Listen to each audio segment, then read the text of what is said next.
Hi friends, నేను మీ July. ఇంట్లో బియ్యంతో చికెన్ బిర్యానీ తయారీ విధానం ఈ వీడియోలో చూపిస్తున్న విధంగా చూడండి. 1 కిలో చికెన్ తీసుకోండి, స్కిన్లెస్. 2 టేబుల్ స్పూన్ కారం, 1 స్పూన్ ఉప్పు, 1 కప్పు పెరుగు.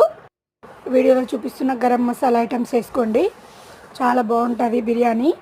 నేనైతే ప్రతి శుక్రవారం ఆదివారం చేస్తుంటా మా పిల్లల కోసం. ఇప్పుడు వీడియోలో చూపిస్తున్నట్టు సాజీరు ఇవన్నీ వేసుకున్నారు. గరం మసాలా, నిమ్మరసం 1 స్పూను, నిమ్మరసం, కొంచెం పసుపు, కొంచెం అల్లం, పచ్చిమిర్చి కట్ చేసి ఒక 4 వేసుకోండి. నేను 4 వేసుకున్నాను. మిర్చి వేసినాక మంచి కలుపుకోండి. ముక్క మంచి పట్టేటట్టు కలుపుకున్నాక కొత్తిమీర వేయండి. కొత్తిమీర కొంచెం మంచి కలుపుకోండి. కొత్తిమీర పుదీనా కలుపుకున్నాక 1 టేబుల్ స్పూన్ నూనె వేసుకోండి. మళ్ళీ ఒకసారి కలుపుకోండి. 2 అవర్స్ నానబెట్టి పక్కన పెట్టుకోండి చికెన్ మసాలాని. నూనెలో ఉల్లిగడ్డలు కోసి ఏం చేసేయండి సన్నగా తరిమి.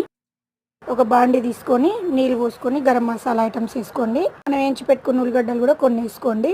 ఇప్పుడు 3 గ్లాసులు బియ్యం కడిగి పెట్టుకున్నాను ఫ్రెండ్స్. నేను నానబెట్టిన 1 అవర్ కింద అసలుతున్న వాటర్లో వేసేయండి. అన్నం 60% ఉడకంగానే దింపేసుకోండి.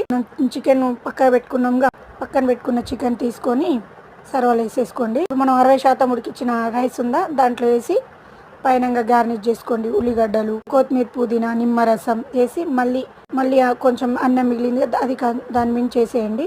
మిగిలిన ఉల్లిగడ్డలు, నిమ్మరసం, కొత్తిమీర, పుదీనా, కలర్ ఇవన్నీ వేసి ఒక్కసారి మూత పెట్టుకోండి. చున్ని కట్టి మూత పెట్టుకోండి ఫ్రెండ్స్.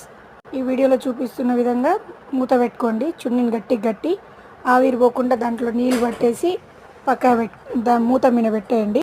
ఇట్లా గట్టిగా మూత అది పెట్టండి. ఈ వీడియోలో చూపిస్తున్నట్టు మన దోశ పెనం ఉంటుందా దాని మీద పెట్టి మూత పెట్టి మీడియంలో ఉంచండి ఒక 20 నిమిషాలు. ఇప్పుడు చూడండి, వా, మన ఇంట్లో బియ్యంతో గుమ్మగుమ్మలాడే friends. Thank you friends. Bye friends.